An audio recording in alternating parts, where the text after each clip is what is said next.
আমি পাগল হয়ে গেছি বাবা, আমি পাগল হয়ে গেছি।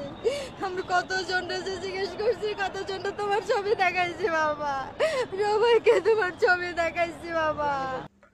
আচ্ছা, আপনারা কি জানেন পৃথিবীতে সবচাইতে ভয়ঙ্কর কষ্টদায়ক মৃত্যু কোনটা? সেটা হইতেছে আগুনে পুড়ে মৃত্যু। আগুনে পুড়ে যাওয়া ব্যক্তিকে তার ব্রেন কোটি কোটি পেইন রিসেপ্ট দেয় ব্রেইনে, তার ব্রেইনে অনুভব করায়, যে তীব্র যন্ত্রণা অনুভব করায়। এটা আমি বুঝতে পারি যখন আমি বেশ কদিন আগে আমি মানে ভাত রান্না করতে গিয়ে আমার মাছ জড়াইতে হয়, তো মার হাতে পুড়ে যায়। তো প্রায় 2 ঘন্টা যাবৎ আমার অসহ্য, ব্রেইনে কি পরিমাণ তীব্র ব্যথা। যতক্ষণ পানিতে রাখতেছিলাম ততক্ষণই ভালো লাগতেছিল, ঠান্ডা লাগতেছিল, আর বাকি সময় তীব্র যন্ত্রণা। কারণ মানে আগুনে পুড়ে যাওয়া ব্যক্তিকে তার ব্রেন সর্বোচ্চ কষ্ট দেয়, এটা হচ্ছে মূল বিষয়। আর আমরা যে রান্না করি সাধারণত গ্যাসের চুলায়, সেটা হচ্ছে 300 ডিগ্রি সেলসিয়াস পর্যন্ত তাপমাত্রা সর্বোচ্চ অ্যাভারেজ। আর আজকে যেটা ঘটনা ঘটলো 21 জুলাই 2025, যে ঘটনাটা ঘটলো মাইলস্টোন স্কুল অ্যান্ড কলেজের সামনে, সে বিমানের ক্র্যাশ, যে যুদ্ধ বিমানটা ক্র্যাশ ঘটে, সেটার তাপমাত্রা ছিল প্রায় 1500 থেকে 2000।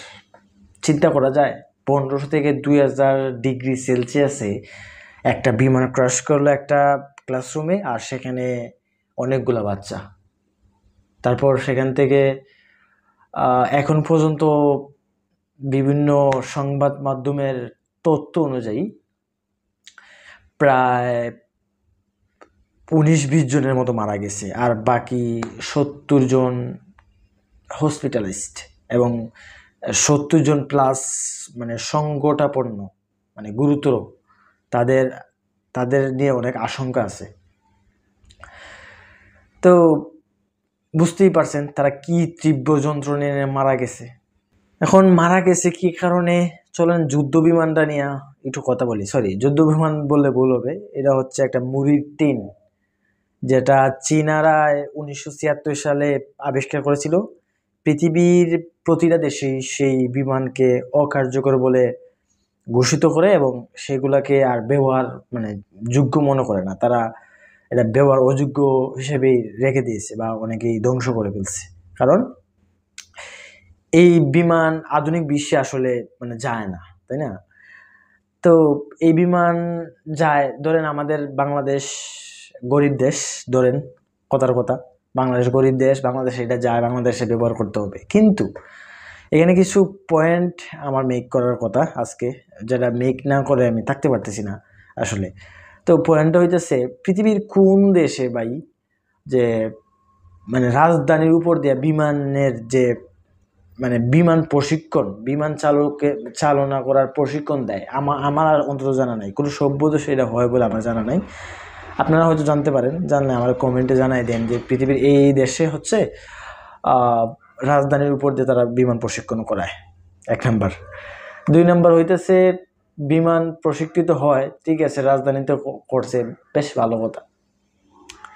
বাট বাংলাদেশে তো অনেক জায়গা ছিল, তাই না? এমনটা না যে বাংলাদেশে অন্যান্য জায়গা নেই, এখানে কক্সবাজার আছে, অনেক ডিস্ট্রিক্ট আছে যেখানে কিনা মানে জনসমাগম কম, মানে তুলনামূলক অনেক জায়গায় মানুষ আছে, কিন্তু সেখানে অ্যাক্সিডেন্ট হইলেও অন্তত এতগুলা মানুষ মরতো না। আছে না রাজধানীতে যেখানে গণবসতি, এগুলো সবাই জানে, পৃথিবীর দ্বিতীয় গণবসতি দেশ হচ্ছে আমাদের, সরি, দ্বিতীয় গণবসতির শহর হচ্ছে আমাদের ঢাকা শহর। তো সেইটা কক্সবাজারে গিয়েও পারা যাইতো, অনেক মানে সমুদ্র বন্দরের আশেপাশেও কোথাও পারা যেত, তাইতো না? তো এটা নিয়ে আমার প্রশ্ন নাই, মানে এটাই হচ্ছে আমার একটা প্রশ্ন। আচ্ছা, তারপর আমরা মানসিক একটা বিপর্যয়ের যে ঘটনা ঘটলো আজকে বিভিন্ন পোস্ট এবং ভিডিওর মাধ্যমে যারা জানতে পারলাম, সেটা হইতেছে যারা পুড়ে গেছে তারা অনেকেই বের হয়ে আসছিল, আইসা সাহায্যের জন্য ছুটাছুটি করতেছিল, ভাই আমরা সাহায্য করেন, অথচ তারা সাহায্য না করে ভিডিও করতেছে। কারণ কি? কারণ বাংলাদেশের যে মোবাইল সাংবাদিকগুলো আছে, তারা মনে করছে যে তারা নিয়ে ভিডিও করেই আমার কটা টাকা ইনকাম হবে। আসলে এরা ডিরেক্টলি ইনডাইরেক্টলি এরা এটা চায় যে দেশে কোনো একটা বড় ধরনের বিপর্যয় ঘটুক, কোনো একটা মর্মান্তিক ঘটনা ঘটুক, যাতে করে সেটা ভিডিও করে কিছু টাকা আর্ন করতে পারে। তারা আসলে যতই বলুক মুখে, তারা আসলে এটাই চায় আমি মনে করি। এবং আমি এমনও দেখেছি পোস্টে যে অনেকেই ওখানে যারা মানে বাঁচাতে গেছিল তাদের মানে শিক্ষার্থীদের, তারা ক্যান্টিন থেকে নাকি পানি কিনে নিতে হয়েছিল। তো অনেকেই ভাই টাকা এত নিয়ে যায় না, কিনা সাহায্য করার এই ধরনের মন মানসিকতা আমাদের মধ্যে খুবই কম। তো কিনে নিতে হয়েছে। তারপরে হইতেছে সিএনজি ভাড়া নাকি 1 কিলোর ভাড়া 1000 নিচে, আমি জানি না শিওর, এটা অনেকেই ফেসবুকে স্ট্যাটাসে বলতেছে যে 1 কিলো ভাড়া সিএনজির ভাড়া 1000 টাকা পর্যন্ত দাবি করে, রিক্সা ভাড়া 1 কিলোর ভাড়া 100 টাকা পর্যন্ত দাবি করে। তো দাবি করতেছে এই বিপদে। এই হলো অবস্থা। আর আমাদের রাষ্ট্রীয় কিছু বিষয় নিয়ে কথা বলি। আমাদের রাষ্ট্রীয় শোক ঘোষণা করছে আগামীকাল 22শে জুলাই। এটা খুব হাস্যকর, কারণ আমি জানি না আমার মতের সাথে আপনাদের মত মিলবে কিনা। কারণ এতগুলা মানুষ মারা গেছে, আগামীকাল রাষ্ট্রীয় শোক দিবস ঘোষণা করলেই কি তারা তাদের মাংস ফেরত পাবে? তারা তাদের পুড়ে যাওয়া দেহ, নিতর দেহ, সেটা কি আবার জাগে উঠবে? এগুলো হলো ফাইজলামি। দেশে মানুষের একটা রাজনীতি করতেছে যে মানে আমি মানে একটা মর্মান্তিক ঘটনা ঘটলো, রাজনৈতিক দায় সারানোর জন্য রাষ্ট্রীয় শোক ঘোষণা করলেন আপনারা। তারপর কিছু দল দেখলাম হসপিটালে গিয়ে তাদের মানে দল বহু নিয়ে দেখতে গেছে। কেন ভাই? মানে এখানে রাজনৈতিক দলগুলার যাওয়ার মানেটা কি? মানে আপনারা কি ওদের মরা মানুষের কাছে ভোট চাইবেন? যারা মারা গেছে, যারা মানে মরে যাবে একটু পরে, তাদের কাছে ভোট চাইতে গেছেন কেন ভাই? কেন? মানে আপনার মানবতা যাই বলেন, যার এগুলো মানুষ বুঝে, পাবলিক বুঝে আপনারা কি জন্য এখানে গেছেন। কত দিক দিয়ে কত অন্যায় অবিচার হচ্ছে, তাদেরকে দেখতে যান না? তারা আজকে পুড়ে যায়, যেখানে ডাক্তাররা বলতেছে তাদের কাছ থেকে যত মানুষ কম যাবে তাদের কাছাকাছি, তত তাদের জন্য ভালো। কারণ এটা একটা পুড়ে যাওয়ার ব্যাপার স্যাপার। এখানে যত গরম বা যত জনসমাগম কম হবে ততই তাদের জন্য ভালো। এখানে আপনি রাজনৈতিক দল বহন নিয়ে তাদের কাছাকাছি যাচ্ছেন, তাদের কি করার জন্য? তাদের কাছে ভোট চাওয়ার জন্য। এটা একটা আমাদের দেশে শুধুমাত্র একটা ফাইজলামি। এটা ফাইজলামি ছাড়া আর কিছুই না। এখানে আপনারা কেন যাইতে হবে এখানে? এখানে কি তাদের কাছে তারা কি ভোট তারা মারা যাচ্ছে, তাদের কাছে লাস্ট ভোট নিতে গেছেন আপনারা? তো এটা হচ্ছে আমার 3 নাম্বার পয়েন্টের বিষয়।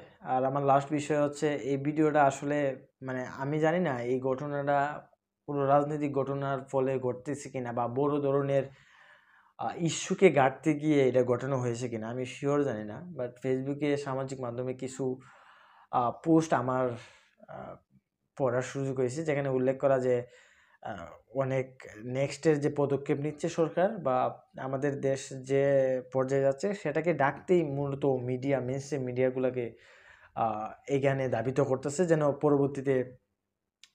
পরবর্তী এই বিষয়টা এড়ানো সম্ভব আর কি, এড়ানো যায়।